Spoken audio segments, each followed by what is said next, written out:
Assalamu alaikum dear all students. Welcome to all of you. This is Muhammad Ibrahim with the very first lecture of American literature. I have brought you a fresh and delicious lecture for all of you. امید ہے آپ سب خیریت سے ہوں گے اور زندگی کو انجوائے کر رہے ہوں گے. تو this is Muhammad Ibrahim that he has been brought a very interesting lecture of American literature. In today's lecture we are moving to world for the discussion of early America. اور یہ سبھی باتیں ذہن نشین رکھنا ہے کہ امریکن لٹریچر کو پڑھنے سے پہلے امریکن ہسٹری اور امریکن تاریخ جو ہے یہ ہمارے لیے سب سے لازمی بات ہے، کیونکہ ساری کی ساری امریکن لٹریچر جو ہے یہ اس کی تاریخ کے ارد گرد گھومتی پھرتی ہے. ساری امریکن لٹریچر شیپڈ ہوئی ہے امریکن تاریخ اور اس کی ہسٹوریکل بیک گراؤنڈ پر. اس طرح کہ ہم نے پڑھا ہے اور ہم پڑھتے رہتے ہیں برٹن لٹریچر کے بارے میں، جو کہ سب سے پہلے ہم نے اس کی تاریخ پڑھی تھی، اس کے ڈفرینٹ ادوار پڑھے تھے. تاریخ کے ساتھ ساتھ ہم برٹن لٹریچر کو پڑھتے ہیں. دنیا میں جتنی بھی لٹریچرز ہے، جتنی بھی لینگویجز ہے، اگر ان چیزوں کو آپ نے پڑھنا ہے تو اس کے ساتھ ساتھ اس کی تاریخ پڑھنا بھی ہمارے لیے لازمی بنتی ہے اور لازمی ہوتی ہے. تو اسی وجہ سے امریکن لٹریچر کو پڑھنے سے پہلے، امریکن لٹریچر کو اسٹڈی کرنے سے پہلے امریکن تاریخ جو ہے، امریکن ہسٹری جو ہے، یو ایس ہسٹری جو ہے، یہ ہمارے لیے انتہائی لازمی ہے. تو اس لیے میں نے آپ کے لیے آج کے لیکچر کے اندر ارلی امریکہ کے بارے میں ایک سٹوری لایا ہے، جو کہ کرسٹوفر کولمبس کی ایک داستان ہے، اور اس داستان کو انشاءاللہ میں 2 پارٹس میں ڈیوائڈ کروں گا اور 2 پارٹس میں اس سٹوری کو میں کور کرنے کی کوشش کروں گا. تو آئیے ڈیئر اسٹوڈنٹس، دیر کیے بنا ہم آج امریکہ کے بارے میں پڑھیں گے. یہ وہی امریکہ سمجھا جاتا ہے کہ یہ وہی امریکہ ہے جس کو 50 اسٹیٹس میں تقسیم کیا گیا ہے. اگرچہ ہر ایک اسٹیٹ اپنی سائز میں ایک دوسرے سے مختلف ہے، اور ان میں سے سب سے چھوٹا اسٹیٹ جو ہے یہ ریوڈز کا ہے، جس کا رقبہ تقریباً 1545 مربع میل ہے. اور اگر دیکھا جائے تو امریکہ میں سب سے بڑا اسٹیٹ الاسکا کا ہے، جس کی کل رقبہ جو ہے ہمارے پاس الاسکا کی یہ تقریباً ہے 1,07,17,858 کلومیٹر پر اسکوائر اس کی جو ٹوٹل لمبائی ہے. اور امریکہ کے اندر اگر ہم دیکھیں تو امریکہ میں سب سے زیادہ تر بولنے والی زبان جو ہے وہ انگلش ہے، اور یہ انگلش اس کی سرکاری زبان ہے. امریکہ کی کوئی آفیشیل زبان نہیں ہے. سب سے زیادہ درجہ حرارت امریکہ میں 2013 میں کیلیفورنیا میں 134 فارنہائٹ ریکارڈ کی گئی تھی، جو کہ پاکستان میں عموماً یہ نارمل ہوتا ہے.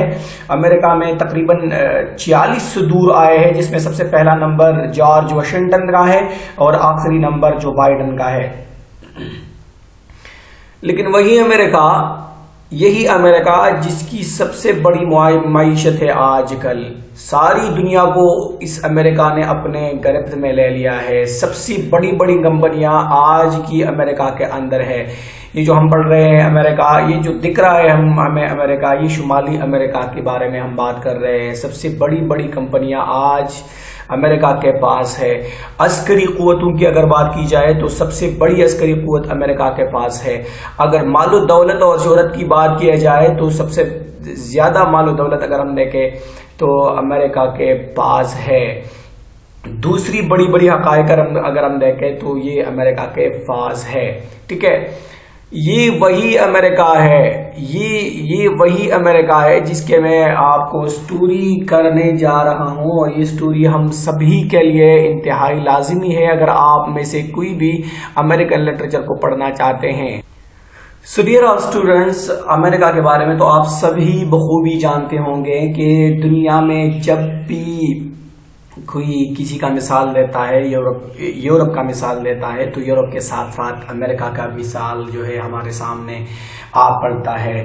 لیکن آپ کو ایک بات بتاتا چلوں کہ دنیا میں 15ویں صدی تک کوئی بھی نہیں جانتا تھا کہ کسی آدمی کو بھی یہ پتہ نہیں تھا کہ بحر الکاہل اور بحر منجمد شمالی کے قریب بھی ایک عظیم بر اعظم ہے. اگر آپ تاریخ کے اندر چلے جائیں تو تاریخ کے اندر یہ ٹاپک آپ کو ملے گا کہ داستان دو گمشدہ بر اعظموں کی، جس میں شمالی امریکہ اور جنوبی امریکہ ہے. 15ویں صدی تک کسی بھی آدمی کو یہ پتہ نہیں تھا. بہت زیادہ تاریخ میں ایک ورق یہ بھی ہمیں ملتا ہے کہ اس امریکہ کو آج سے تقریباً 12,000 سال پہلے کسی آدمیوں نے، قبائل نے اس کو دریافت کیا ہوا تھا. اور یہ ارلی سیٹلر جو تھے، یہ اسکرین پر آپ دیکھ رہے ہیں، the early groups that settled in America are known as Hohokam, Edinans, Hopelians, Anasazi. یہ سارے کے سارے یہ زیادہ تر یہ بتایا جاتا ہے کہ یہ لوگ جو تھے امریکن پیننسولا پر کس طرح آئے. دنیا میں آئس ایجز آیا کرتی تھی. آج سے ہزاروں سال پہلے اس دنیا میں جو انسان رہا کرتے تھے، یہ نارمل اس طرح اس کی حالت نہیں تھی. ہسٹورینز کے مطابق دنیا میں آئس ایجز آیا کرتی تھی، ہر جگہ برف باری ہو جایا کرتی تھی. جب آخری آئس ایج تھا، یہ آج سے تقریباً 12,000 پہلے کی بات تھی، اور اس آخری آئس ایج میں انسان غاروں پر رہا کرتے تھے. انسان یہ سیکھ چکا تھا کہ ہمیں پناہ گاہوں کی ضرورت ہے، خوراک کی ضرورت ہے، تو لوگ شکار کے لیے باہر نکلا کرتے تھے. تو یہ اس لاسٹ آئس ایج کی وقت کی بات ہے کہ یہ ہوہوکام، ایڈیننز، ہوپیویلینز، اناسازائی، اس قسم کے لوگ جو تھے، یہ بیان کیا جاتا ہے کہ یہ ان میں نارمنز بھی تھے اور ان میں پرتگیز بھی تھے، اور بعض لوگ افریقن تھے جو کہ شکار کے لیے باہر نکلے تھے. اور شکار کے لیے باہر نکلتے وقت یہ لوگ اتنے آگے بڑھ گئے برفیلے میدانوں میں، برفیلے پہاڑوں کے اندر، یہ اتنے نکل گئے کہ انہوں نے ایک نئی دنیا کے اندر داخل ہونے لگے. بہرحال اس بات کو چھوڑے، یہ بہت پرانی باتیں ہیں، لیکن ریئل امریکہ کو جس نے ڈسکور کیا تھا وہ تھا کرسٹوفر کولمبس، اور اس کی سٹوری کی طرف ہم آگے بڑھنے کی کوشش کریں گے. تو جس طرح میں نے آپ لوگوں سے کہا کہ دنیا میں 15ویں صدی تک، یعنی 15 سینچری تک، انگلینڈ میں جو رینیسانس شروع ہو چکا تھا، کوئی بھی آدمی یہ نہیں جانتا تھا کہ بحر الکاہل اور بحر منجمد شمالی کے قریب بھی ایک بر اعظم ہے. انسانوں میں سب سے پہلے یہ کرسٹوفر کولمبس تھے جنہوں نے اس نئی دنیا کو دریافت کیا، اور اسی دریافت نے امریکی اور یورپی لوگوں کو ملا دیا. دونوں کے مابین انہوں نے کنیکشن کو قائم کر دیا. آئیے کولمبس کے بارے میں کچھ پڑھتے ہیں، ٹھیک ہے؟ تو کولمبس عظیم سیاحوں میں ایک نامی گرامی سیاح تھا. کولمبس 1447 میں اٹلی کے شہر عظیم بندرگاہ جنوا میں پیدا ہوئے تھے، اور وہ ایک اون سنبھالنے والے مڈل کلاس آدمی کے گھر پیدا ہوئے تھے.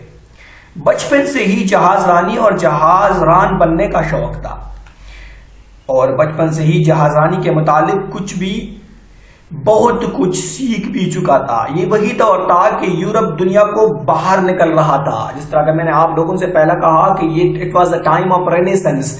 The Renaissance was beginning at Italy, and Christopher Columbus was in Italian.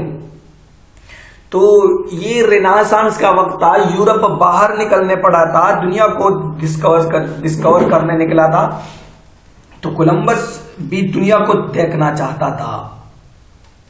یہ وہی دور تھا جب ہندوستان کی دولت اور طرز زندگی کے چرچے ساری دنیا میں پھیل رہی تھی، اور وہی یورپین ہندوستان کی سرزمین پر قدم رکھنا چاہتے تھے. ہر کوئی ہندوستان کو دیکھنا چاہتا تھا اور یورپین نے قسم کھائی تھی آج سے سینکڑوں سال پہلے کہ کسی نہ کسی طرح ہندوستان کی سرزمین پر قدم جمائے اور اس کا سارا مال و دولت جو ہے، اس کی شہرت جو ہے وہ یورپ تک لے آئے.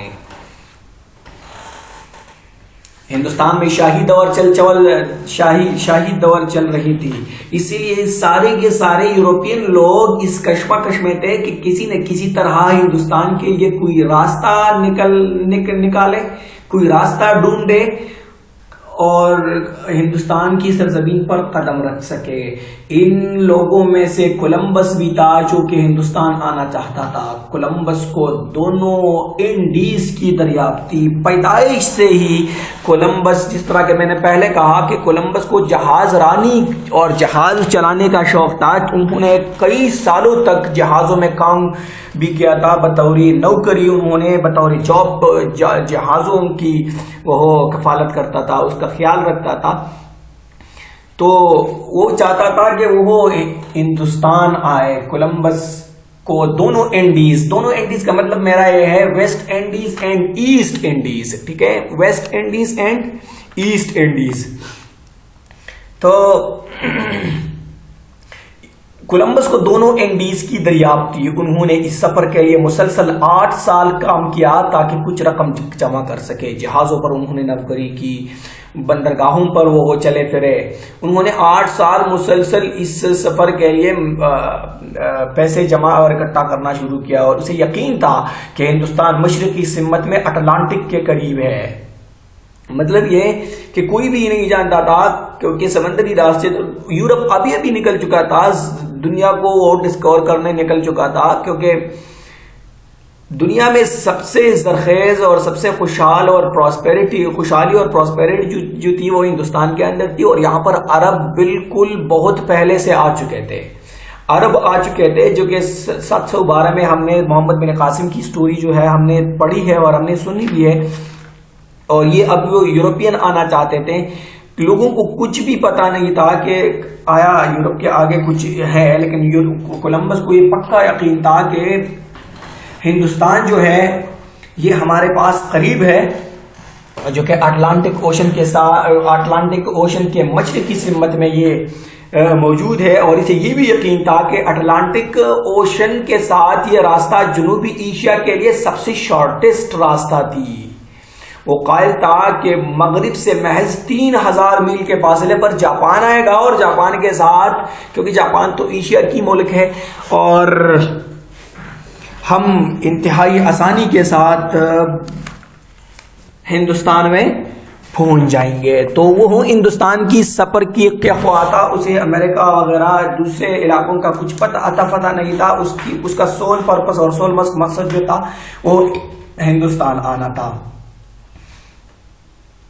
اب کولمبس تیار تھا اپنے سفر کے لیے اور انتظار میں تھا کہ کون اسے اسپانسر کرے گا. جو بھی اس کا پیٹرن بنے گا، کولمبس سفر کے لیے تیار رہے گا، کیونکہ بہت بڑی سفر تھی. اس سفر کے لیے انتہائی خطیر رقم کی ضرورت تھی، جہازوں کی ضرورت تھی، ایک بڑے عملے کی ضرورت تھی، سفری ساز و سامان کی ضرورت تھی.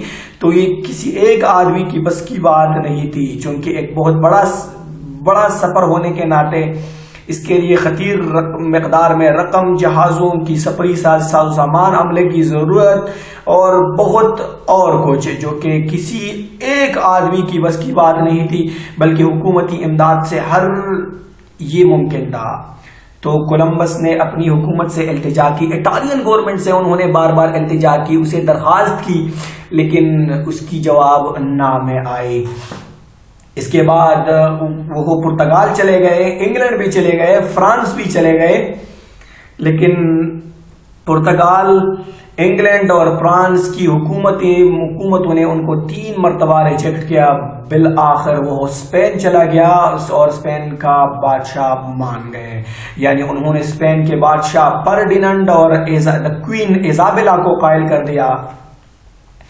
سفر پر روانگی سے پہلے اسپین اسپین کی حکومت نے کولمبس کے ساتھ کئی وعدے کیے، بہت خطیر وعدے کیے اسپین کی حکومت نے کولمبس کے ساتھ، اور وہی وعدے کیا تھے؟ ان میں سے تو یہ وعدہ یہ تھا کہ کولمبس کو اسپین کے اشرافیہ یا ایلیٹ کلاس میں شامل کیا جائے گا، اسپین کا سرکاری ٹائٹل بلیریو کولمبس کو دیا جائے گا۔ بلیریو کا مطلب ہوتا ہے دی جنٹل مین، ٹھیک ہے۔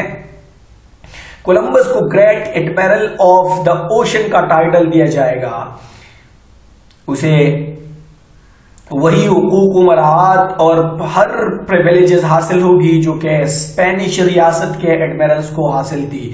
کولمبس کی دریافت شدہ علاقوں میں سے جو بھی قیمتی پتھر وغیرہ نکلے گی تو اس کا 10واں حصہ بھی کولمبس کو ملے گا، اور یہ بھی طے پایا گیا تھا کہ جہاز کے عملے کا جو شخص ایشیا کی سرزمین دیکھے گا اسے ہر 10 سال 10,000 مراویڈز زندگی بھر کے لیے معاوضہ دیا جائے گا۔ یہ سارے وعدے مستقبل کی تھی، مگر این وقت پر کولمبس کو جو چاہیے تھا اسے اسپین کی حکومت کچھ کنجوسی سی کام لے رہی تھی، تو ملکہ نے کولمبس کو اتنے بڑے فریضے کے لیے صرف اور صرف 2 جہاز دے دیے۔ Dear students, this is, you know that this is Ramadan and I am unable to move forward, so please keep in mind that the second part of the story will come inshallah very soon, and I will be with you people. This is very interesting story of Christopher Columbus.